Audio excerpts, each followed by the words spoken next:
अस्सलाम वालेकुम viewers, this is me doctor Nazia Asad and you are watching voice of Bahria. आज voice of बहरिया में जो हमारे गेस्ट हैं वो इंतहाई एलिगेंट पर्सनालिटी हैं, पैशनेट हैं, फोकस्ड हैं और सिंसियर हैं और ऑप्टिमिस्टिक तरीके से जो है वो अपना काम रियल एस्टेट में कर रहे हैं। So I am going to welcome him sir Rais. अस्सलाम वालेकुम सर, कैसे हैं आप? खैरियत से हैं सर? आज आपको हमने शो में बुलाया है, कुछ पॉजिटिव क्वेश्चंस होंगे बहरिया के बारे में, कुछ नेगेटिव भी होंगे। जैसा कि नाउअडेज जो हालात चल रहे हैं, जिस तरह के लोग रूमर्स बना रहे हैं, तो उसके हवाले से हम क्वेश्चंस करेंगे। सो सबसे पहले तो सर ये बताइएगा कि जैसे बहरिया में स्नैचिंग्स हुए हैं, ऐसे डिक्वाइटी के भी ऐसे हैपनिंग्स हुए, तो इनमें क्या वो है, मतलब ये किस लिए हो रहे हैं? क्या बहरिया फेल हो रहा है? क्या मैनेजमेंट में कोई कमी है कि इन चीजों पे कंट्रोल नहीं कर पा रहे? First of all thank you so much. और मिस मैं बताता चलूँ कि मैं 2017 से अपने व्यूअर्स के लिए बताता चलूँ कि बहरिया का रेजिडेंट हूँ। यहाँ पे हमारा बिजनेस भी है, हम बाकी चीज़ों को भी देख रहे हैं। मेरी अपनी खुद की फैमिली भी यहीं बहरिया ही में जो है वो रहती है। डिफरेंट फैक्टर्स यकीनन हैं, मतलब आप ये कह लें कि जब कोई हैपनिंग होने को आती है तो वो जीएचक्यू में भी हो जाती है, ठीक है। और बहरिया के रेजिडेंट्स के हवाले से मैं हमेशा एक बात कहता हूँ कि लोगों को खुद भी एहतियात करनी चाहिए। मतलब जितनी या जिस तरह से हमने बहरिया की सिक्योरिटी के हवाले से हाइप बनाई हुई है ना कि 100% है, वो 100% नहीं है और ना ही हो सकती है। और किसी भी जगह पे सिक्योरिटी को लेके यकीनन लूप होल्स जो है वो होते ही होते हैं। और आप ये कह लें कि जो बहरिया में अगर कोई भी नेगेटिव चीज होती है तो वो हाईलाइट समहाउ जो है वो ज्यादा होती है। तो आप ये कह लें कि 100% सिक्योरिटी यहाँ पे भी नहीं है। अब मैं एक छोटी सी एग्जांपल दूंगा। अगर मुझे बहरिया में रहते हुए 7 से 10 साल होने वाले हैं अगर, तो मैं यकीनन उन जगहों को, उन रोड्स को नाइट टाइम स्पेशली अवॉइड करूंगा कि जहाँ पे मुझे पता है कि सुनसान है या यहाँ पे आने जाने वाले लोग जो है वो उस तरह से कम है। तो मेरा ख्याल है कि थोड़ी सी अगर प्रिकॉशंस हम भी देखेंगे, अपनी सेफ्टी का खुद ख्याल रखेंगे ना, तो चीज़ें विद द टाइम जो है वो हमें बेहतर होती नजर आएंगी। बाकी बहरिया की सिक्योरिटी तो यकीनन अपनी तरफ से 100% कोशिश कर ही रही है। सर वाकई आपने सही बात की। वैसे इससे मैं भी एग्री कर रही हूँ कि कुछ हमें भी ऐसा मतलब केयरफुल रहना चाहिए। बिल्कुल। अच्छा, नेक्स्ट ये सर कि वैसे जैसे हमें पता है कि बहरिया के जो इश्यूज चल रहे हैं मुतासरीन के साथ, स्पेशली जिनकी फाइल्स आउट ऑफ बाउंड्री हैं, उनके बारे में आप क्या कहेंगे? क्या बहरिया आउट ऑफ बाउंड्री फाइल्स की प्रॉब्लम पहले रिजॉल्व करे या पहले वो नई नई चीजें लॉन्च करे? क्योंकि जैसा कि वो यही कर रहा है कि नई नई चीजें लॉन्च होती जा रही हैं, बट पुरानी चीजों को नहीं देखा जा रहा कि उनको कुछ रेजोल्यूशन की तरफ ले जाया जाए। अब इसमें एक बात कहना चाहूँगा कि मार्केट को अलाइव रखने के लिए, बिजनेस को चलता रखने के लिए, वो ये जो तसलसल है उसके लिए नई डील्स भी ज़रूरी हैं। और जहाँ तक बात है आउट ऑफ बाउंड्री फाइल्स की, तो मैं अपने व्यूअर्स के लिए बताता चलूँ कि यकीनन एक बहुत बड़ा प्रॉब्लम था और आज भी है, मगर बहरिया ने डिफरेंट टाइम्स पे उन लोगों को एकोमोडेट करने की कोशिश की है। आप फर्स्ट ऑफ ऑल देखेंगे उन चीज़ों की मर्जिंग दे दी। मर्जिंग में से जो लोग बच गए उन लोगों को बहरिया ने रिफंड दे दिया, ठीक है। जो रिफंड में से भी बच गए, अब जो लास्ट ऑप्शन आपने अगर देखा है, जिस तरह प्रिजन 32A आया है, 38A जो है वो बहरिया ने दी है, उसके साथ साथ प्रिजन 32 में कुछ नई कटिंग्स दी हैं। तो जो लोग इवन स्पोर्ट सिटी और पैराडाइज में से बच गए थे, उनको बहरिया ने एक तरह से आप कह लें कि नई जगहों पे जो है वो रिलोकेट कर दिया है। उसके साथ साथ आप ये देखें कि बहरिया ने 3 नए प्रेसिडेंट्स बनाए थे, प्रेसिडेंट 61, 62 एंड 63, ठीक है। तो उन नो डाउट ये एक गलती है यहाँ पे कि वो भी ऑन ग्राउंड इस टाइम मौजूद नहीं है, बट स्टिल आप ये देखें कि अगर किसी ने 16-16.5 लाख की वो फाइल ली थी, तो आज से साल 1.5 साल पहले वुड यू बिलीव कि इसी 61, 62, 63 की 125 गज का जो रेट है वो 25 से 28 लाख हुआ था। तो वो एक आइडियल चांस था उन तमाम लोगों के लिए कि अगर उनका पैसा इतनी देर से स्टक था तो उसको बेच के जो है वो निकल सकते थे। और आज भी रिलोकेशन का ऑप्शन मौजूद है, मर्जिंग का ऑप्शन मौजूद है। अगर आप बहरिया से रिफंड लेना चाहते हैं तो वो ऑप्शन भी मौजूद है, मगर अगेन कमिटमेंट करके उसको पूरा ना करना बहरिया की तरफ से, वो फिर भी जस्टिफाइबल नहीं है। सर इसमें आपने एक बहुत अच्छी बात भी की, तो हम ये क्वेश्चन भी कर लेते हैं कि मर्जिंग के हवाले से आप क्या कहना चाहते हैं कि हमारे जो क्लाइंट्स होते हैं वो मर्जिंग से क्यों डरते हैं? हालांकि मर्जिंग में उन्हें ज्यादा फायदा है बनिस्बत सेल करने की अपनी फाइल को, तो मर्जिंग के बारे में कुछ थोड़ा फोरग्राउंड कीजिएगा। मैम ये देखें कि इसमें इस टाइम ये है कि जब यहाँ पे एक कंस्ट्रक्शन का रेवोल्यूशन एक तरह से बहरिया में स्टार्ट हुआ, तो हर बंदा एक तरह से यहाँ पे बिल्डर बन गया। अब उस बिल्डर बन जाने की वजह से वो लोग जिनको कोई एक्सपीरियंस नहीं था, जिनके पास बैकअप नहीं था, उन लोगों ने भी बिल्डिंग्स की जो है वो बुकिंग करना स्टार्ट कर दी। अब यकीनन हर बंदा, हर बिल्डर उतना अच्छा नहीं है कि हम उस पे 100% जो है वो ट्रस्ट कर सकें। तो जिन लोगों ने वहां पे मर्जिंग करवाई, एक तरह से एक कुएं से निकल के दूसरे कुएं में खुद को उन्होंने गिरा लिया। बट स्टिल हम हमेशा ये कहते हैं कि जब भी आप कोई चीज बाय करने जा रहे हैं, अपनी एडजस्टमेंट करवाने जा रहे हैं, कोई प्रॉपर्टी स्वैप करने जा रहे हैं, तो आप अपनी जो मार्केट रिसर्च है उसको पूरा करें, बिल्डर का ट्रैक जो रिकॉर्ड है उसको चेक करें, और फिर आपको कोई भी डिसीजन लेना चाहिए। और अगेन जो आपने बात की कि मर्जिंग क्यों करवानी चाहिए, आप ये देखें कि 61, 62, 63 का हमने जिक्र किया, वो फाइलें आज भी एग्जिस्ट नहीं करती, वो ऑन ग्राउंड एग्जिस्ट नहीं करती, वैसे फाइल्स तो वो हैं। तो यकीनन जो अंडर कंस्ट्रक्शन इस टाइम बिल्डर्स हैं, 3-4 बैरिया में अच्छे बिल्डर्स मौजूद हैं जिनके साथ पीपीएल भी काम करता है, तो उनकी प्रॉपर्टी में आप उस फाइल को एडजस्ट करवा के ऑफिस या मतलब इनडायरेक्टली आप ये कह लें कि ऑन ग्राउंड प्रॉपर्टी में आप आ सकते हैं। जी ठीक सर, ये आपने अच्छा वो बताया है, रेजोल्यूशन भी है एक तरह से अगर लोग चाहें तो। बिल्कुल। अच्छा सर, नेक्स्ट ये कि जैसे इन्वेस्टर्स के लिए और सेलर्स के लिए ऑब्वियसली जो हमारा ये रियल एस्टेट का या इस सोसाइटी का जो वो है वो थोड़ा डिफरेंट है। अगर आप दोनों का कंपैरिजन करें तो आप इसमें क्या कहेंगे? क्या इस वक्त मार्केट इन्वेस्टर्स के लिए बेस्ट है या सेलर्स के लिए? मैम, जो हमारे चेयरमैन है अदनान साहब, वो पिछले साल 1.5 साल से एक बात कर रहे हैं कि जब रिसेशन होता है, जब बैड टाइम होता है, तो बहुत कम लोग होते हैं जो कि उस टाइम इन्वेस्ट कर रहे होते हैं। आज अगर हम बहरिया टाउन कराची की मार्केट को देखते हैं तो सिर्फ 1% लोग हैं जो कि आज बाइंग कर रहे हैं या बाइंग करने का दिलगुर्दा जो है वो रखते हैं। और ये वाला जो फेज है, मैं अपने व्यूअर्स के लिए बताता चलूं कि बहरिया पे पहली दफा नहीं आया, ये तो समाओ पूरे पाकिस्तान में एक बैड पैच हमारा चल रहा है, तो तमाम बिजनेसेस जो है वो डाउन है। इससे पहले अगर हम पास की बात करते हैं तो बहरिया के जब अपने केसेस थे तब मार्केट बहुत डाउन हुई थी, उसके बाद कोविड आया, कोविड के बाद ये एक तीसरा फेज है पिछले 7-8 सालों में कि मार्केट जो है वो डाउन हुई है।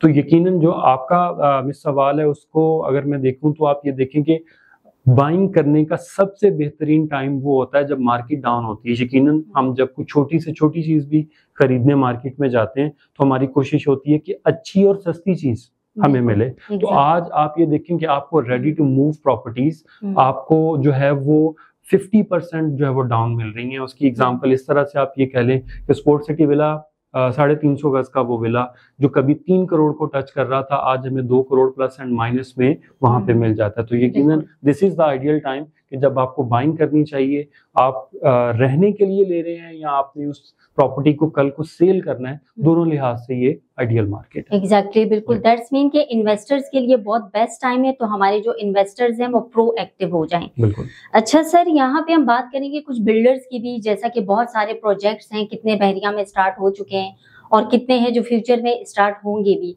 तो बिल्डर्स के लिए आप क्या ऐसा मैसेज देना चाहेंगे कि जैसे काम वो करते चले आ रहे हैं वैसा ही उसे कंटिन्यू करें या कुछ चेंज लाएं? मैम देखें, मतलब नो डाउट अगर हम ऐसी बात करते हैं, बिल्डर्स को हम 100% मार्जिन देते हैं तो भी हमारे क्लाइंट जो है वो कहते हैं कि आप बिल्डर की जो फेवर करते हैं, ऐसा भी नहीं है। मगर ये है कि अगेन जो आप पहले हमने बात की कि एक तो फर्स्ट ऑफ ऑल आप ये देखें कि जिसमें आप बुकिंग करवाने जा रहे हैं वो बिल्डर खुद कैसा है, वो काम कर सकता है, वो प्रोजेक्ट डिलीवर कर सकता है या नहीं कर सकता। पहले अपनी तसल्ली करें। तसल्ली करने के बाद आप ये देखें कि इस टाइम जो पाकिस्तान के हालात हैं, अब अगर किसी बंदे ने 5,000 या 6,000 रुपए पे बुकिंग की थी कि इतने में मैं प्रोजेक्ट बना लूंगा, आज कंस्ट्रक्शन कॉस्ट जो है वो 10,000 से ऊपर चलेगी। तो यकीनन उन तमाम लोगों के लिए आज प्रॉब्लम है कि वो प्रोजेक्ट बना के कैसे जो है वो डिलीवर करेंगे। तो यकीनन उसमें से क्लाइंट और बिल्डर दोनों को मिल के बैठ के कोई दरमियान का रास्ता अगर निकालेंगे तो मेरा ख्याल चीजें मजीद बेहतर हो सकती हैं। और यही मेरे ख्याल में हमारे जो टीम पीपीएल है उसकी तरफ से एडवाइस है बिल्डर्स को भी और हमारे क्लाइंट्स को भी। अच्छा सर, यहाँ पे ये है कि बहरिया जो है इसने एक नोटिस जारी कर दिया अभी रिसेंटली कि 3 साल पहले जिन क्लाइंट्स ने, जिन लोगों ने अपना मतलब पोजेशन ले चुके हैं, वो जो है एनडीसी टाइम पे अगेन अपनी प्रॉपर्टी को मतलब वो अप्लाई, मतलब एनडीसी टाइम अप्लाई नहीं कर सकते। तो ये ऐसा क्यों है सर? मतलब 3 साल पहले वो पोजेशन भी ले चुके हैं और वो एनडीसी टाइम भी अप्लाई नहीं कर मेरा ख्याल वो आप उसके अलॉटमेंट के हवाले से बात कर रही हैं कि जो अलॉटमेंट है उसको रीवेरीफाई या कुछ इस तरह से करवाने के हवाले से नोटिस है। तो यकीनन देखिए, दुनिया में आप कहीं भी चले जाएं, तो हमेशा जो बिजनेसमैन है, जो आपका क्लाइंट है, उसको फैसिलिटेट किया जाता है। जितना आप उसको फैसिलिटेट करेंगे, जितनी आप उसके लिए आसानियाँ करेंगे, उतना वो आपकी तरफ अट्रैक्ट होता है। आपका प्रोजेक्ट हो, आपकी कोई भी प्रोडक्ट हो, तो वो ज़्यादा बेहतर तरीके से आप उसको सेल जो है वो कर पाते हैं। तो यकीनन बहरिया को ऐसे काम हमारा मशवरा है कि नहीं करने चाहिए जिससे लोगों के लिए मुश्किलात बढ़ें। अब आप कह लें कि बहरिया ऑलरेडी एक चीज़ का जो पोज़ेशन है, अपने रिकॉर्ड में अगर दे चुका है, उनके पास तमाम चीज़ें मौजूद हैं, तो उसको वेरीफ़ाई करवाने का कोई जवाज़ उस तरह से बनता नहीं है। तो यकीनन हमारी रिक्वेस्ट है मतलब अपने क्लाइंट्स के बिहाफ़ पे हम लोग ये कहते हैं कि बहरिया को इसको जो है वो रिव्यू करना चाहिए कि ये चीज़ किसी और वे में की जाए, इसको बिल्कुल ख़त्म कर दिया जाए। बिल्कुल सर, सही बात की आपने। और सर यहाँ पे एक और बात भी रेज़ हम करेंगे कि बहरिया जो है कुछ प्रोजेक्ट्स को उन्होंने जो है पोज़ेशन दे दिया है, जैसे कि पैरागॉन है। जी। तो बाकी जितने भी हैं वो अभी तक वेट कर रहे हैं और आने वाले टाइम पीरियड में कितना they will wait, how much, इस चीज़ का भी एक अंदाज़ा हम नहीं लगा पा रहे हैं। तो इस पे कोई प्रेडिक्शंस आप देंगे कि ये देंगे पोज़ेशन या नहीं? आप इसमें मतलब अगर आप पैरागॉन को देखते हैं तो पैरागॉन एक प्राइवेट बिल्डर है, तो प्राइवेट बिल्डर को भी बहरिया को समहाउ अकाउंटेबल करना चाहिए कि एक अगर टाइमलाइन या डेडलाइन सेट की गई है, तो वो बिल्डर उससे ज़्यादा जो है वो डिले नहीं कर पाए। इसी तरह अगर हम बहरिया के प्रोजेक्ट्स को देखते हैं तो नो डाउट जो आपका टावर 25, 26 है प्रीसन 19 के अंदर, नो डाउट अभी वो तकरीबन 90% कंप्लीट हो गया है और इवन उसका पोजेशन भी जो है आ गया, मगर बहुत लेट आया है। इसी तरह अगर हम बहरिया हाइट्स में चले जाते हैं तो वहाँ पे हमें टावर आईजे देखने को मिलता है, जो कि लोगों ने 2013-14 की बुकिंग करवाई हुई है, मगर आज तक लोगों को उसका पोजेशन नहीं मिला। तो यकीनन आप ये अगर हम कहें कि बहरिया 100% चीज़ों को ऑन टाइम डिलीवर कर रहा है, तो यकीनन वो बात भी ठीक नहीं है। बहरिया को ऑलरेडी बहुत नेगेटिविटी है हमारी मार्केट के अंदर, तो बहरिया को समहाउ लोगों को अकोमोडेट करना चाहिए और बिफोर टाइम अगर इवन हम चीज़ें डिलीवर करेंगे तो ज़्यादा बेहतर है। इसकी मिसाल आप ये देखें कि BTK2 को बहरिया ने मोर देन 40% डेवलप करके फिर लॉन्च किया था। तो मेरा ख्याल ऐसी चीज़ें अगर बहरिया फ्यूचर में भी करता रहेगा तो ज्यादा मार्केट बेहतरी होने के जो वो चांसेस हैं। इंशाल्लाह सर। अच्छा, ये आपने यहाँ पे जो अभी एक आंसर किया सर, इसमें से ही मैंने क्वेश्चन निकाल लिया है कि जैसे आपने बताया कि नेगेटिविटी ऑलरेडी बहुत है, इवन कि लोग चीजें बाय कर रहे हैं, इन्वेस्ट कर रहे हैं, बट फिर भी दे आर सेइंग दैट कि ये चीज सही नहीं है, ऐसा है, ये है, वो है, नेगेटिविटी बहुत ज्यादा है, ऐसा क्यों है? मैम, जो मेरा एक्सपीरियंस है, जो मैंने चीजें नोट की हैं, आप बहरिया के बारे में उन लोगों को, एक तो जिनके जेन्युइन प्रॉब्लम्स हैं वो अपनी जगह बिल्कुल ठीक है, आप उन लोगों को बहरिया के बारे में नेगेटिव बात करते ज्यादा सुनेंगे जिन्होंने कभी बहरिया विजिट भी नहीं किया या जिन्होंने कभी बहरिया में प्रॉपर्टी बाय नहीं की। इवन अपने रिलेटिव्स को भी जिनकी ऑलरेडी बहरिया में प्रॉपर्टी है या जिन्होंने खरीदनी है, सबसे ज्यादा उनकी जो नेगेटिव फीलिंग है वो उनके वो लोग, वो दोस्त, वो रिलेटिव करेंगे जिन्होंने कभी बहरिया में कोई चीज नहीं करी थी। मगर आप बहरिया में रह रही हैं, मैं बहरिया में रह रहा हूँ, तो आप ये कह लें कि हम लोग सिटी में भी रहे हैं, सिटी को हमने देखा भी है। तो एक जो सबसे बड़ी चीज इंसान को चाहिए होती है वो मेंटल पीस चाहिए होता है, कहीं भी किसी भी जगह पे रहते हुए। तो यहाँ पे एक मेंटल पीस है, मेरा ख्याल ये सबसे बड़ी चीज है। अगर किसी शख्स को भी ये चाहिए तो उसको बहरिया मूव करना चाहिए। बिल्कुल sir, I agree with your point. अच्छा सर, यहाँ अगर ये बात करें जो कि इंतहाई इंपॉर्टेंट है, बहुत से लोग बोलते भी, ऐसे डिस्कस भी करते रहते हैं कि बहरिया में अभी तक एयरपोर्ट लॉन्च नहीं हुआ है जी। तो क्या ये कंस्ट्रक्शन स्टार्ट होगी, क्या एयरपोर्ट बनेगा यहाँ पे? यकीनन ये एक बहुत बड़ा मेगा प्रोजेक्ट्स होते हैं अगर हम एयरपोर्ट की बात करते हैं। और जहाँ तक मेरी इंफॉर्मेशन है उसके मुताबिक आप ये देखें कि जो कराची का अभी एट प्रेजेंट जिस लोकेशन पे एयरपोर्ट है, इसने रीलोकेट होना है क्योंकि इसकी जो लीज का टाइम था वो ख़त्म हो चुका है। अब यकीनन हम पाकिस्तान में जितने भी शहर हैं या बाहर भी हम देखते हैं तो एयरपोर्ट्स हमेशा शहर से बाहर होते हैं।